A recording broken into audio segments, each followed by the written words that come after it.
I had suffered, I didn't know throughout my whole life of what they call depression, chronic depression. From the age of 4, I was extremely bullied, and it became a normal way of life, as I said.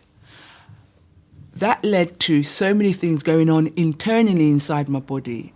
So I had 5 fibroid operations, not 1 or 2, 5. 5 separate operations. 5 separate operations. The doctors couldn't understand what was going on in my womb area.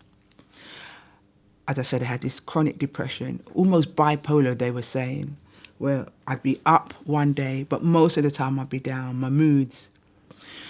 I had 2 breast cancer scares, so I was in and out of hospital. All these things were going on. Had a marriage failure, married and divorced within 2 years, start to finish.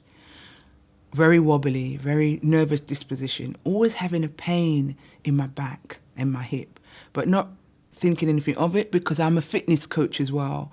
So I'd be going to the gym 20 times a week, not realising that was my drugs, that was my alcohol, that was my escapism to deal with all this pain that I've been carrying since the age of 4. You're talking about the emotional pain. All the emotional pain that I've been carrying, all the disappointment, all the things. Because as I said, I didn't drink, I didn't smoke. You've got to do something, all of us, whatever it may be. My hair wouldn't grow. I went through all of those issues. I didn't want to wear any extensions or a wig because it irritated my skin. My skin was really sensitive. I'd start getting scalp problems. So I was a confused young black woman. At the age of 4, I was sexually abused by a family member between the age of 4 and 6. So I was traumatized. And because I was so traumatized and I hadn't shared it with anyone because it was our secret, he told me not to tell anyone. If I did, my parents would die, or my dad. I can't remember words of that effect, but it stayed with me. But I went into trauma. And because I'd gone into trauma, my survival mechanism was to allow other people to have their own way with me, to treat me accordingly, to treat me poorly as a victim, so that I fell into that self-fulfilling prophecy. So if you look back at the rest of my life, and I said to you, I allowed people to bully me, it was the only thing that I knew what to do to get attention because of the damage that this man had done. So I was sexually abused between the age of 4 and 6, and that affected me. I'm now approaching 51. That affected me until I was 48. I remember having conversations with little Eryca and big Eryca, and little Eryca saying, come on, Eryca, fight for me, fight for me. You weren't able to fight for me at the time. You didn't have a voice, but you need to fight because I need to grow up. I need to grow up. I need to do the things that you never had an ambition about, the things that you never thought you could do. You really need to come into your own. That was little Eryca. Big Eryca was saying, and bearing in mind I suffer from depression, you can't do this. You may as well lay here. You may as well just give up and die. There's nothing to live for. Little Eryca said, come on, Eryca, fight for me, fight for me. And that was a conflict that I had going on. And until one day, little Eryca started crying, and she said to Big Eryca, you can't cope. You can't cope without me. So let me lead the way. Let me be the champion. Just lay back and let me take charge. And so Big Eryca did. So little Eryca now is the woman that you see here today.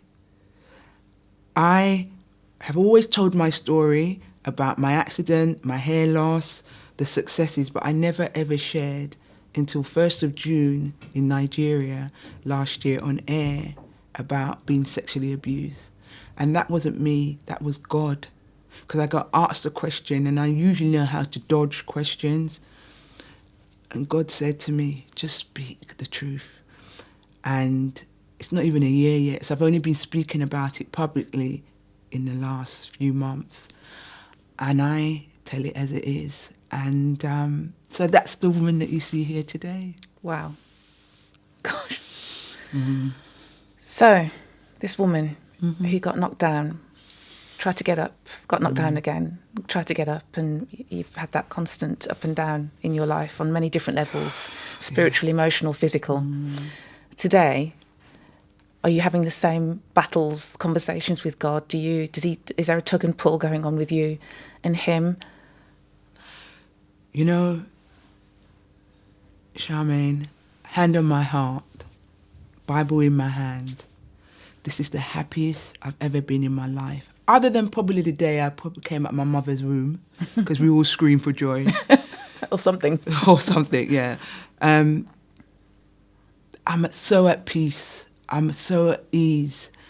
I'm so comfortable in my skin, my hair loss, my scars, my back injury, I forgot to tell you, I also had a hip replacement a year ago where my back...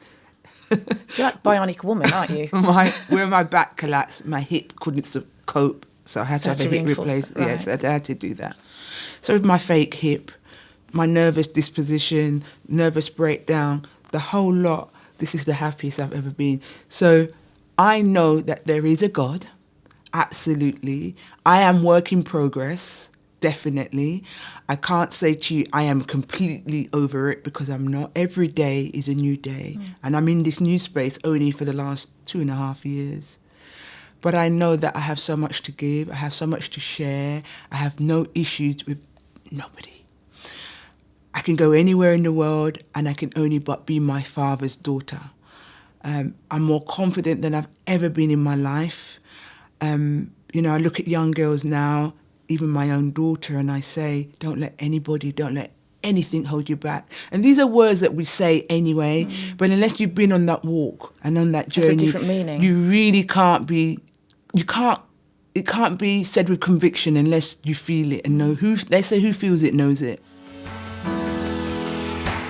Tune in to the Profile Interview in association with Christianity Magazine every Saturday at 4 p.m, only on Premier Christian Radio, where faith comes to life.